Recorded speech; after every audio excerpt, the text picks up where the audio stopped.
Charitable trust सूरत की ओर से आज महाशिवरात्रि के उपलक्ष्य के अंदर विशाल भक्ति संध्या का आयोजन करके पूरे देश के अंदर जो आपने संदेश दिया। जब हम पिछली बार आए थे, जाट समाज दो धड़ों में बटा हुआ था और मैंने निवेदन किया था आपसे कि अगली बार हमारा समाज सूरत के अंदर आप एक मंच पे आए। आपने इस अपील को स्वीकार किया और जाट समाज चैरिटेबल ट्रस्ट के नाम से एक मंच पे आके आपने देश के अंदर संदेश दिया कि अब हमें एकता के साथ आगे बढ़ना है। मैं बहुत बधाई दूंगा हमारे जाट समाज के उन तमाम नौजवानों को, उन ट्रस्टियों को और मंचासीन हमारे उन अधिकारियों को जो सूरत के अंदर देश के कोने कोने से आके पोस्टेड हैं और हमारे समाज को मोटिवेट कर रहे हैं।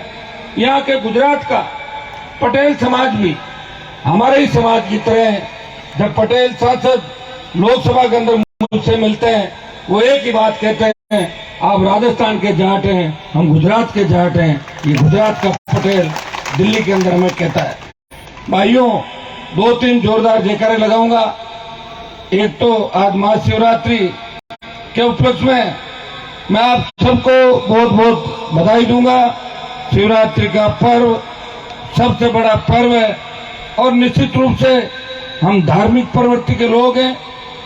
हमारे शासकों ने, हमारे लोक देवताओं ने और हमारे जो भी कुल के लोग थे, उन्होंने धर्म की रक्षा के खातिर अन्याय के खिलाफ हथियार उठाया और हमेशा इस सृष्टि पे न्याय के लिए लड़ाई लड़ी। महाशिवरात्रि के साथ साथ मैं तेजाजी महाराज, जिनके नाम से इस प्रदेश और देश के अंदर एक एकता की नई उम्मीद देश के नौजवानों के अंदर जगी है, तो मैं दो तीन जोरदार जयकारे लगाऊंगा। जय बोले शंकर भगवान की, जय बोले वीर तेजाजी महाराज की। उपस्थित मेरे छोटे भाई डेगाना के ऊर्जावान विधायक भाई विजयपाल मिर्धा जी, खींवसर के विधायक छोटे भाई नारायण बेनीवाल, हमारे जीएसटी के डिप्टी कमिश्नर अविनाश पूनिया जी, बावड़ी के प्रधान राजूराम खोजा जी, डेगाना के प्रधान चोइल साहब, भाई विजयपाल, आरएलपी के तमाम जिला अध्यक्ष, हमारे राजस्थान विश्वविद्यालय के छात्र नेता, जोधपुर विश्वविद्यालय के छात्र नेता, तमाम राजस्थान के कोने कोने से आए हुए मेरे छोटे भाइयों और इस चैरिटेबल ट्रस्ट जाट समाज सूरत के नवनिर्वाचित अध्यक्ष भाई मालाराम जी खोजा, तमाम जाट समाज जिनके पदाधिकारी, आयोजनकर्ता और तमाम ट्रस्टी, जिनका स्वागत मैं जब स्पीच खत्म होगा उसके बाद मैं ट्रस्टियों का स्वागत भी करूंगा, क्योंकि आपको पता है मैं पूरी रात जगता रहता हूं। देखता हूं ना आप चिंता नहीं करें, आप ऐसा नहीं सोचें कि भाषण दिया निकल जाएंगे। अब की बार जब मैं आया, आपके अंदर पिछली बार से ज्यादा जोश नजर आया। कुछ तो जोश का कारण राजस्थान के अंदर होने वाला चुनाव भी है। अगर देश की नजरें कहीं टिकी हुई है, वो राजस्थान पे टिकी हुई है। एक जमाना था जब हमारे समाज के तीन मुख्यमंत्री राजस्थान में, देश में हुआ करते थे। उत्तर प्रदेश में हमारा सीएम हुआ करता था, देश के प्रधानमंत्री के पद को सुशोभित किया। दिल्ली में हमारे मुख्यमंत्री बने और हरियाणा परमानेंट हमारे सीएम हुआ करते थे। लेकिन दुर्भाग्य देखिए, देश के अंदर हमारी कौम का एक भी मुख्यमंत्री नहीं है। दुर्भाग्य देखिए, जिस गुजरात की धरती पे मैं खड़ा हूं, जिस सूरत की धरती पे खड़ा हूं, 1952 के बाद इस देश का पहला मंत्रिमंडल होगा जहां एक भी जाट कैबिनेट का मंत्री नहीं है। इससे बड़ा दुर्भाग्य इस देश के अंदर नहीं हो सकता। भाइयों, फिर भारतीय जनता पार्टी के लोग आएंगे, फिर दूसरे लोग आएंगे। आप उनकी चमक दमक देख के हमारे जो छोटे भाई हो तो प्रयास कर रहे हैं। अब राजस्थान से ही उम्मीद बाकी है। जब देश में किसान आंदोलन चला, 20 से ज्यादा सांसद हमारी कौम के। किसान आंदोलन की शुरुआत हमने नहीं करी थी। तीनों कृषि बिल जब मोदी लेके आए, मैं भी एनडीए का हिस्सा था, मैं भी उनकी सरकार के साथ था। आंदोलन पंजाब की धरती से हुआ। पंजाब के किसानों ने, हमारे ही भाई जो जर्सिक थे, उन्होंने दिल्ली को घेरा।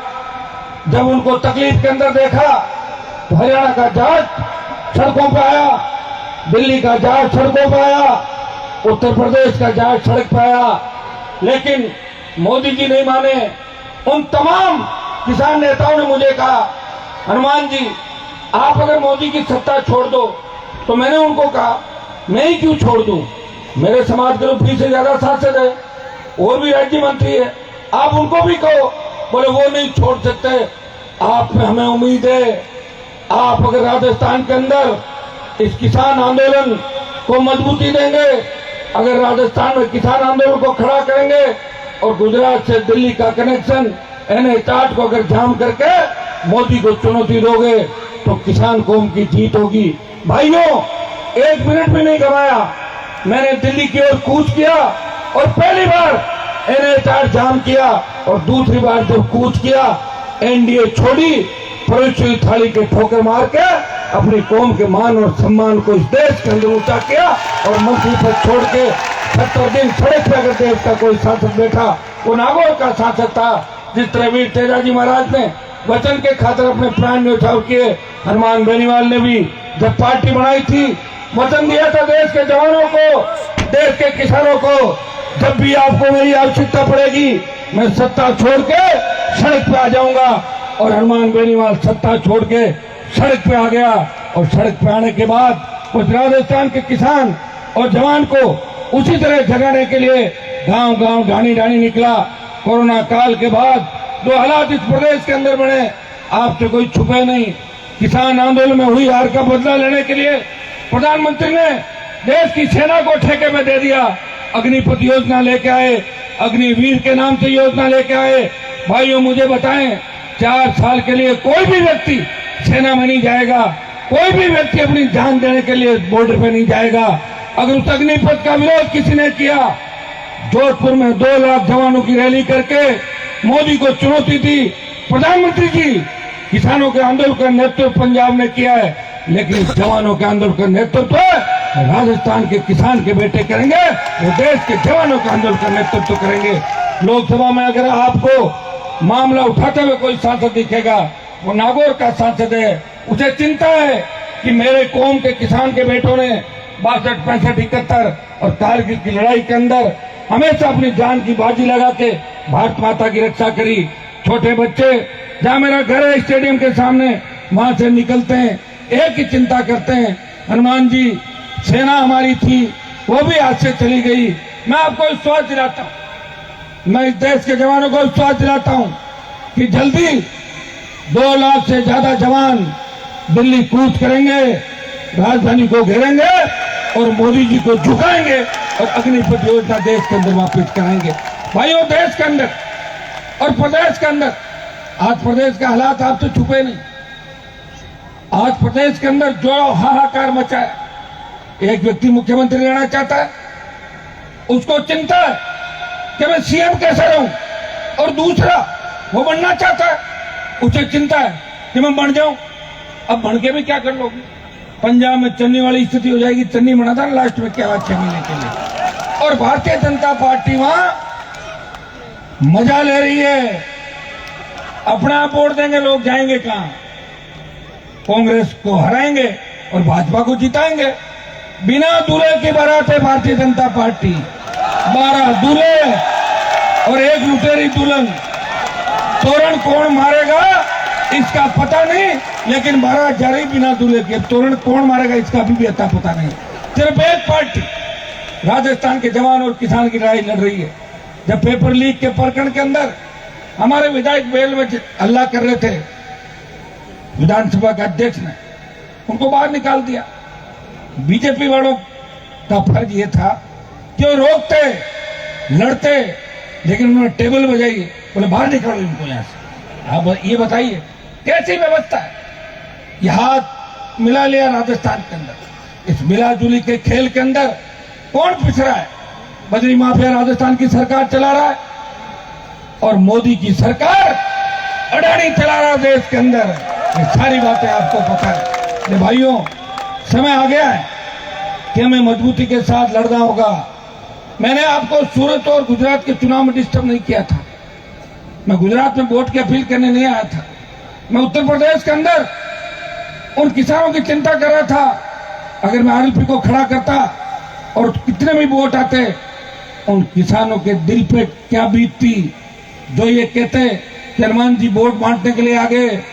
हरियाणा के अंदर मुझे चुनाव नहीं लड़ाना था, पंजाब में चुनाव नहीं लड़ना, मेरे पास पार्टी थी, चाहता तो वहां भी चुनाव लड़ा देता। चुनाव तो दूसरे लोग भी लड़ते हैं, लेकिन मुझे चिंता राजस्थान की है। गुजरात के अंदर आपने किसकी मदद करी, किसकी नहीं करी, वो आप जानते हैं सारी बात। लेकिन मुझे एक बात की पीड़ा हुई। पिछली बार जब मैं आया था तो इस मंच पे गुजरात भाजपा के बहुत से नेता दिखे थे, लेकिन अब की बार गुजरात भारतीय जनता पार्टी की सरकार का एक भी नेता मंच पे नहीं है। मैं बता दूं कि राजस्थान अगर हाथ से चला गया तो दिल्ली भी हाथ से चला जाएगा। भारतीय जनता पार्टी के नेताओं को मैं अच्छी तरीके से जानता हूं और उनके वोट बैंक को भी अच्छी तरीके से जानता हूं, और वो कितने वीर हैं और कितने कायर हैं। मेरे से कोई छुपे हुए नहीं, क्योंकि मैं उनके बीच से ही रहा था। उनको देख के निकल के, अगर प्रदेश में पहली पार्टी बना के कोई खड़ा व्यक्ति हुआ, हनुमान बेनीवाल है, जिसने लड़ाई लड़ी, पार्टी बनाई, आपका मान और सम्मान बढ़ाया और जवान और किसान की बात को हमेशा प्रदेश और देश के अंदर मजबूती से रखा। भाइयों, जब मैं राजस्थान की विधानसभा के अंदर चुन के गया 8 के अंदर, तेजा जी के जयकारे के साथ अपनी बात शुरू करी, और लोकसभा के अंदर जब तेजा जी की जय के साथ बात शुरू करी, तब कई लोगों ने कहा था कि तेजा जी महाराज कौन थे। मैंने उनको कहा कि राजस्थान में तेजा जी महाराज बहुत बड़ी ताकत थे। वो 1000 साल पहले उन्होंने लड़ाई लड़ी, वचन के खातिर अपने प्राण न्यौछावर किए, और गुंडे बदमाशों के खिलाफ गाय की रक्षा के लिए अपने प्राण न्यौछावर किए। बीजेपी तो गाय की बात अब करने लगी है। हमने तो 1000 साल पहले गाय के लिए अपने बलिदान दे दिए थे वचन के खातिर। या तो भगवान श्री राम वनवास चले गए, या वीर तेजाजी महाराज ने वचन के खातिर अपने प्राण न्यौछावर किए। मैं धन्यवाद दूंगा राजस्थान के किसान के बेटों का। सोशल मीडिया के माध्यम से जब मैं विश्वविद्यालय के अंदर राजनीति करता था, तब था ये धौलपुर का है, ये सीकर का है, ये नागौर का है, ये अजमेर का है, ये हनुमानगढ़ का है, ऐसा क्षेत्रवाद था वहां पे। और आज किसान के बेटों ने एक जयकारे के साथ, एक आवाज के साथ, अभी 3 प्रदर्शन मैंने पिछले दिनों में किए थे। 5 दिन के अंदर 3 बड़े प्रदर्शन। भाई तुझे उमेदराम जी यहाँ बैठे, बजरी की दरें कम कराने का बड़ा आंदोलन बालोतरा में किया था। 25,000 से ज्यादा जवान और किसान। और दूसरे दिन सुबह था अजमेर के अंदर, 2 दिन पहले था जयपुर में पेपर लीक का, और आगामी 15-20 दिनों के अंदर राष्ट्रीय लोकतांत्रिक पार्टी इस राजस्थान में कानून का राज स्थापित करने के लिए, state highway, national highway toll मुक्त कराने के लिए, बजरी की दरें कम करने, भयमुक्त भ्रष्टाचार मुक्त राजस्थान की बात करके, और जवानों को रोजगार, संविदा कर्मियों को नियमित करने की बात को लेकर बड़ा आंदोलन आगामी दिनों के अंदर राजस्थान के अंदर करेगी। भाइयों, अब समय आ गया कि आपको राजस्थान का पूरा ध्यान रखना होगा। राजस्थान के आप लोग ज्यादातर, अब आपको राजस्थान की एक एक चीज का ध्यान रखना होगा। 70 साल हमने पार्टियों को परखा, मिला क्या? नंबर 1 तो छोड़ो, हमारा तो गृह मंत्री नहीं बना तक राजस्थान के अंदर। गृह मंत्री तो बना देते कम से कम, मुख्यमंत्री छोड़ो, कौन बनाएगा गृह मंत्री? आपको बताओ, एक से रूठते हैं, दूसरे के पास चले जाते हैं, और जाए भी क्यों? तीसरा कोई ऐसा व्यक्ति नहीं जो उनकी मदद करे। नौजवान करना चाहते हैं, मुकाबला प्रयास करना चाहते हैं, लेकिन परिस्थितियां राजस्थान के अंदर बनी नहीं। मैं इतना ही विश्वास राजस्थान के जवानों को, देश के जवानों को सोशल मीडिया के माध्यम से गुजरात की धरती से दिलाना चाहता हूं, आने वाला कल आपका है। थोड़ी हिम्मत आप रखना। अभी तो मोदी जी अकेले फुटबॉल खेल रहे हैं, क्योंकि सामने कोई है ही नहीं। जब मैदान ही नहीं है तो चाहे जैसे गोल कर रहे हैं। राहुल गांधी जी यात्रा निकालते तो मजाक, कहीं न कहीं मजाक छोड़ देते हैं हर चीज की। तो कभी तो किस तरह के पोज आते हैं उनके, देखे होगा आपने, मैं कहना नहीं चाहता। वो पता नहीं कौन सा भारत जोड़ने के लिए निकले। अभी हमारे एमएलए साहब नाराज हो जाएंगे, मैं नहीं कहूंगा ये सारी बातें। भारत जुड़ नहीं रहा है, इन बातों से भारत जुड़ नहीं रहा, भारत तो जुड़ा हुआ है। अभी तो बहुत ज्यादा मुकाबला करना होगा। आज मीडिया वाले मुझे पूछ रहे थे, मैंने कहा भारतीय जनता पार्टी को एक ही सूत्र में रोका जा सकता है, जब थर्ड फोर्स और यूपीए पूरी एक हो जाए तब बीजेपी रुकेगी, नहीं तो नहीं रुकेगी। थर्ड फोर्स अपने अलग वोट ले लेगी, तीसरा मोर्चा यूपीए अलग वोट ले लेगा, और फिर भारतीय जनता पार्टी निकल जाएगी बीच में से। रोकने का तो तरीका ये है। मैं तो मेरी आपको बता दूं, मैं अंतिम लड़ाई 23 में राजस्थान के अंदर लड़ूंगा। वीर तेजाजी महाराज का आशीर्वाद है। कल देखिए, आप मुझे फॉलो भी करते हैं सोशल मीडिया से। एक फायदा ये जरूर हुआ कि हम एक दूसरे के नजदीक आ गए। अभी मैं सूरत में बोल रहा हूँ, रात को 1 बजे पूरा देश देख रहा है, और कल 2 बजे मैं सादड़ी पाली के अंदर भाषण दे रहा था। 1000 किलोमीटर कल चला था, सैकड़ों जगह स्वागत कार्यक्रम, 1000 किलोमीटर चल के जयपुर, यहाँ से आया हूँ सूरत। कल के कार्यक्रम आप बताओगे सोने के बाद कहाँ करेंगे, लेकिन मैं विश्वास दिलाता हूँ, मैं थकने वाला नहीं, रुकने वाला नहीं, कोई झुका नहीं सकता। और मेरे ड्राइंग रूम के अंदर न कोई मोदी की फोटो है और न कोई राहुल गांधी की फोटो है। तेजाजी महाराज की फोटो मिलेगी, भगत सिंह की फोटो मिलेगी, किसी लोक देवताओं की फोटो मिलेगी। हनुमान बेनीवाल ने आपके आशीर्वाद से, मुझे याद है कि 25 साल पहले, अब तो हमारे यूनिवर्सिटी में जो बच्चे जीतते हैं, वो जमाना भी हमने देखा था। 60-70 लड़के होते थे नागौर जिले के, उनमें भी हमने तो प्रयास किया। जैसी बोझ कांड हुआ, समाज का कलंक धोया हाथ से 1997-98 के अंदर। अब तो राजस्थान के अंदर आप देखना, कई नए चुनावी जब साल होगा, कई तरह के लोग दिखेंगे, कई नई स्टॉल लगेगी, कई दुकान नहीं लगेगी। कोई अमित शाह का एजेंट आएगा, कोई मोदी का एजेंट आएगा, कोई किसी महासभा को लेकर आएगा, कोई किसी और चीज को लेकर आएगा। मरे हुए लोग वापिस जिंदा होने का प्रयास करेंगे। इसलिए आपको इन बातों का भी ध्यान रखना है कि किसी के बेखावे के अंदर नहीं आना। यूपी के लोग भी राजस्थान के अंदर गठबंधन करके मुझे कमजोर करने का प्रयास करेंगे, और हरियाणा के लोग भी राजस्थान आएंगे। लेकिन याद रखना, हनुमान बेनीवाल वो आपका भाई है जिसने हरियाणा और उत्तर प्रदेश का झंडा आपसे छुड़ा के एक नया झंडा राजस्थान के किसान के बेटों को दिया, और नया डंडा भी दिया, और नई ताकत भी देश के अंदर खड़ी की। भाइयों, उम्मीद राजस्थान से, मैं सबसे ज्यादा हरियाणा, उत्तर प्रदेश और दिल्ली के लोगों के नजदीक जब लोकसभा के अंदर जाता हूं, जब उनकी पीड़ा देखता हूं, उन नौजवानों की पीड़ा देखता हूं, जब हरियाणा के अंदर खट्टर सरकार ने 50 किसान के बेटों के, हमारे समाज के बेटों के सीने पे गोलियां मारी थी, उस समय उन समाज के नेता, उस समाज के नेता कहां चले गए?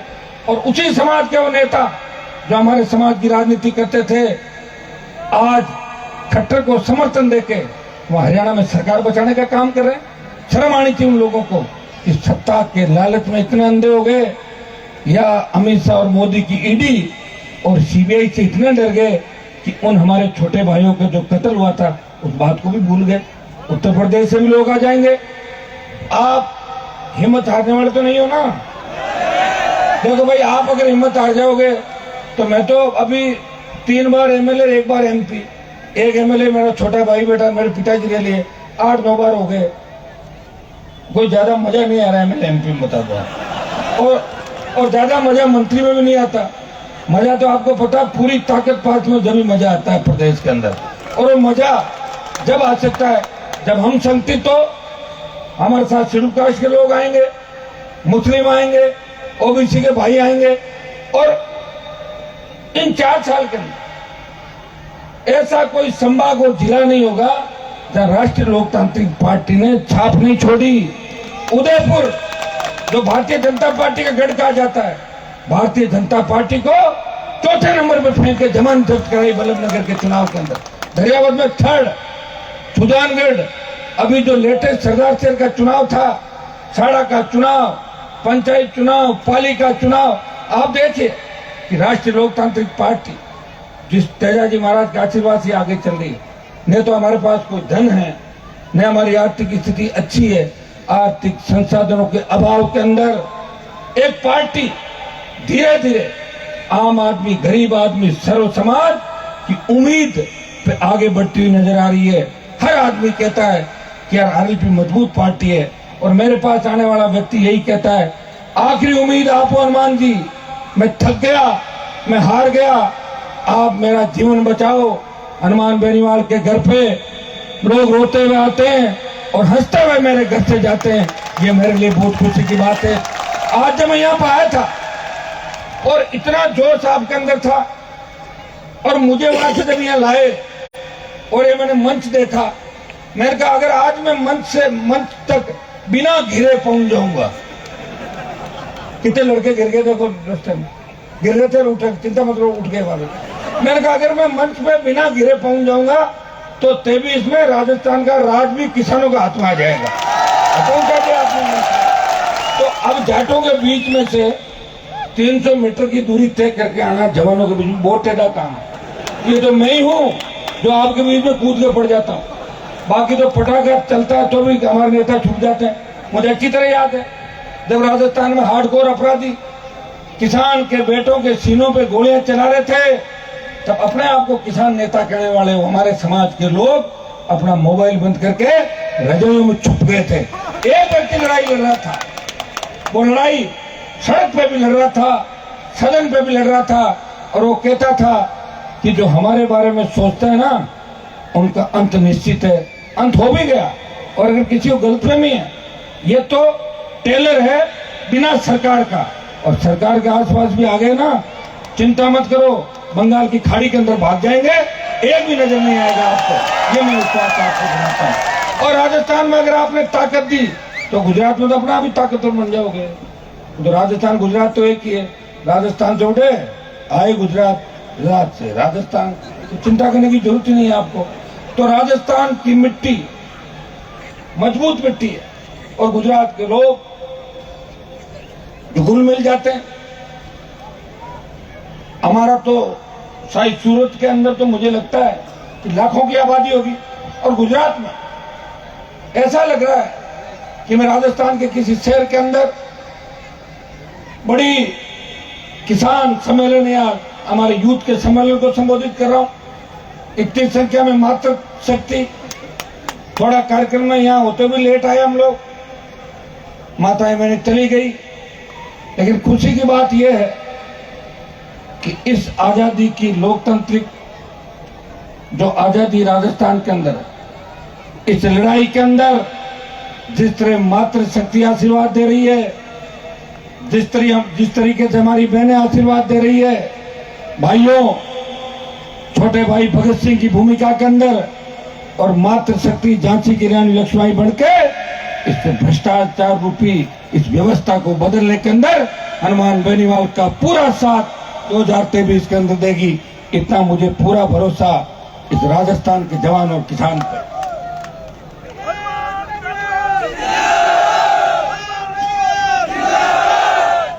मैं तो आपको इतना ही विश्वास दिला सकता हूं, मैं हमेशा आपके बीच रहा, मंत्री पदों को ठोकर मारी, और हमेशा मैंने एक ही बात कही कि मैं संतरी बन के आपकी सेवा करूंगा, या तो राज पूरा आएगा और आधा अधूरा राज के अंदर मेरा एडजस्टमेंट भी नहीं हो सकता। अगर मैं चला भी जाऊं तो 1-2 दिन से ज्यादा अंदर रह नहीं पाऊंगा, ये भी मैं आपको बता दूं। भाइयों, आप सबने जो ऐतिहासिक कार्यक्रम यहाँ पे कराया, और मैं आपको धन्यवाद दूंगा।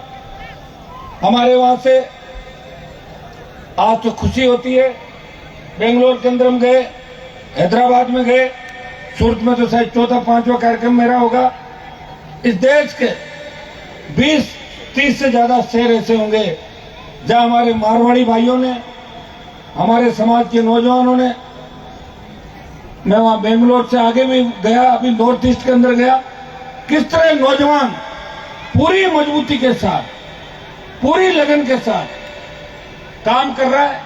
और मुझे इस बात की सबसे ज्यादा खुशी है कि पिछले 10 साल के अंदर 5000 से ज्यादा तेजाजी के मंदिर देश के विभिन्न कोणों के अंदर बने होंगे। इससे ज्यादा खुशी की बात नहीं हो सकती कि देश का जवान तेजाजी के जयकारे के साथ आगे बढ़ रहा है। आने वाला समय आपका है, आने वाला कल आपका है।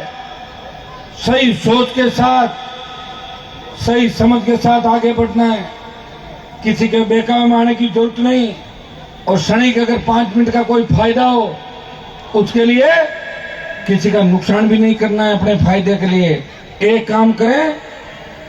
अभी कई लोग मुझे राजस्थान में कहते हैं कि साहब 3-4 महीने कांग्रेस का राज है, अभी रह जाए कोई दिक्कत थोड़ी। मैंने कहा बिल्कुल कांग्रेस के अंदर रह जाओ और जैसे ही आचार संहिता लगे कूद के मेरे साथ आ जाना सारे सारे। तो कहते आ जाएंगे। कोई कहता दिल्ली बीजेपी में रह जाए, छोटे बड़े काम काज कराने, करा लो, क्या दिक्कत है। ये तो 70 साल से बेवकूफ़ी बना रहे हैं अपने को। 2-4 महीने आप भी बनाओ बेवकूफ और वापिस आ जाना सारे सारे। हमें तो आपकी आवश्यकता पड़ेगी जुलाई अगस्त के बाद, जब बिल्कुल बच जाएगा पूरा, तब आपको किसी तरह की चिंता भी नहीं होगी। सारी व्यवस्था आपको संभालनी है। राजस्थान तो घूम के देख लिया सारा, हर कॉन्स्टिट्यूंसी देख ली, हर जिला देख लिया। मेरे हिसाब से तो पूरा राजस्थान सज के तैयार है। अब आप इससे अंदाज लगा सकते हो कि प्रधानमंत्री पिछले 3-4 महीने में 3 बार राजस्थान आ गए। किसका डर सता रहा है? कांग्रेस का तो डर नहीं सता रहा उनको, राष्ट्रीय लोकतांत्रिक पार्टी का डर सता रहा है मोदी जी को। मीणाओं में, गुजरों में, और पता नहीं 3 नंबर की जाति के अंदर जाके वो आएंगे, लेकिन जाते हैं, कंजूसी करके आते हैं, कुछ भी देखे आते हैं। किसी ने जो हाथ में झुंझुना पकड़ा गया, लोग कह रहे पता नहीं कब आए कब गए, क्या कह गए। उनका तो काम है, वो तो उनका काम है। सामने कोई है नहीं, ले आराम से फुटबॉल खेले, लगातार गोल पे गोल दागे जा रहे हैं। कोरोना काल के अंदर हम उनके साथ ही थे। उस समय प्रधानमंत्री भाषण दे रहे थे लोकसभा में कि हिंदुस्तान में कोरोना नहीं आएगा, तो हम कोरोना था ही नहीं। हमने भी सोचा भाई कहीं इनकी बात हुई होगी ऊपर नीचे, कहीं इनकी कोरोना नहीं आया, अच्छी बात है। और जिद करके लोकसभा चलाई 2 महीने, और जब एकदम से कोरोना आ गया, लोग मरने लग गए, तो क्या लोकसभा बंद करो, भागो भागो भागो, सारे भागो के आ गए चपेट के अंदर। हम भी आ गए, कई लोग आ गए, कई मंत्री ऊपर चले गए, कई सांसद चले गए, कई विधायक चले गए, कई पत्रकार चले गए। भाइयों, उस जिद की वजह से हमने लोकसभा चलाई, ये रिकॉर्ड बनाना था। सबसे घंटियां बजवा दी, मोमबत्तियां, दीपक जलवा दिए, पता नहीं क्या क्या करवा दिया पूरे देश से। मगर कांग्रेस के कई नेता भी घंटी बजाते, उसमें बड़े बड़े दिल्ली में नेता सारे बजाते नहीं मिले। तो ये मोदी जी ने जो किया वो देश माफ नहीं करेगा। सेकंड वेव के अंदर ऑक्सीजन के अभाव में किस तरह नौजवानों ने दम तोड़ा, हमने आंखों से देखा था। किसी न किसी परिवार से कोई न कोई व्यक्ति गया। उसके बाद आप देखिए लंपी से किस तरह घाई ने दम तोड़ दिया। बोलने वाला कौन है? विपक्ष तो है नहीं। लोकसभा के अंदर जब शाम का समय होता है, कांग्रेस खाली चली जाते हैं सारे सारे, कोई नहीं रहता। चाहे जो आरोप लगाओ, ये तो हमारे जैसे 2-5-10 लोग लोकसभा में बैठते हैं, इसे लगता है कि कोई न कोई विपक्ष या थर्ड फ्रंट के लोग होंगे। आते ही नहीं एमपी लोकसभा के अंदर। जब आप लोकसभा के अंदर नहीं बैठ सकते, जब लोकसभा में नहीं लड़ सकते, तो सड़क पर कहां से लड़ोगे? बता दो मुझे। कोई भी बड़ा आंदोलन देश के अंदर हुआ, प्रदेश के अंदर भारतीय जनता पार्टी एक भी आंदोलन खड़ा नहीं कर पाई। मुश्किल से एक आध कोई आंदोलन में गए होंगे। इनके प्रदेश अध्यक्ष जी के गिरने से चोट लग गई, बोले वो हॉस्पिटल लेके भाग गए, बोले प्रदेश अध्यक्ष से लग गई। यही है इनका आंदोलन। बैठे बैठे इनको राज दे दो, मिला जुली का खेल, न किसी को राजस्थान की चिंता, सबको अपनी चिंता। इसलिए आपको इस राजस्थान की चिंता करनी है, क्योंकि पूरा देश इस बार राजस्थान की ओर देख रहा है। देश को उम्मीद है, यूपी, हरियाणा, दिल्ली, मध्य प्रदेश, पंजाब को उम्मीद है कि राजस्थान से इस बार नई राजनीति का उदय होगा। राजस्थान का जवान इस बार बदलाव करेगा। राजस्थान का जवान भारतीय जनता पार्टी की सरकार को बनने से रोकेगा। राजस्थान का जवान इस बार अपनी खुद की सरकार राजस्थान में बनाएगा, ये उम्मीद देश लगाए बैठा है। भाइयों, मुझे निराश मत करना, क्योंकि उम्र भी धीरे धीरे बढ़ती जा रही है। अब कोई 25 साल नहीं हो रहा, वापस उम्र आगे के जा रही। लंबी लड़ाई लगातार लड़ना, परिवार खो दिया, सारा जीवन आपको समर्पित कर दिया। आप देख रहे हैं कि ईश्वर का आशीर्वाद है, तेजा जी की कृपा है कि रात और दिन घूम रहा हूं, फिर भी स्वस्थ हूं, तंदुरुस्त हूं। कई लोग मुझे कहते हैं कि हनुमान जी आप तो फिट लग रहे हो। मैंने कहा अपना भी लग रहा हूँ, खाना ही नहीं खा तो फिट अपना हो जाऊंगा। मुश्किल से कभी कभार टाइम पे, आज तो खाना खिला के लाया था मुझे भाषण दिलाने के लिए, पहले खिला के ले जाए, फिर आज भी ऐसे ही निकलता जैसे रात निकली थी। भाइयों, मैं इतनी ही बात कहूंगा, लंबी चौड़ी बात हो गई। मंच में हमारे कई जो नेता थे बोलने से शायद रह गए, तो मैं तो यहाँ बैठा हूँ, पूरी रात सुनूंगा। आप अगर भाषण देंगे दोबारा चालू कर देना इनका, अगर आप नहीं थकोगे। मैं सबके, मेरी इच्छा है कि 5-5 मिनट इस राजस्थान के कोने कोने से बच्चे यहाँ पे आए हैं, तो 2-2 मिनट उनको आप सबको सुन के जाना, क्योंकि आपको जाके सुना ही है। हम तो वापिस जाएंगे, कल सब बच्चे वापिस जाएंगे, तो 2-2 मिनट जो भी हमारे प्रधान है, यूनिवर्सिटी के नेता है, अगर इनका भाषण का कार्यक्रम बनता है तो आप लोग बैठे रहना। अब जाने की जल्दी मत करना, और आप जाने की जल्दी करोगे क्या अभी तो 1-2 इनके तुलसीराम जी के 1-2 कार्यक्रम भी आपको सुनना है। और ये जो क्या वसुंधरा जी, क्या नाम है इनका, नाच रही जो, इनका भी तो देखना, इनका डांस देखना, तो इनका कार्यक्रम आप देख के देना। बहुत बहुत आपको धन्यवाद।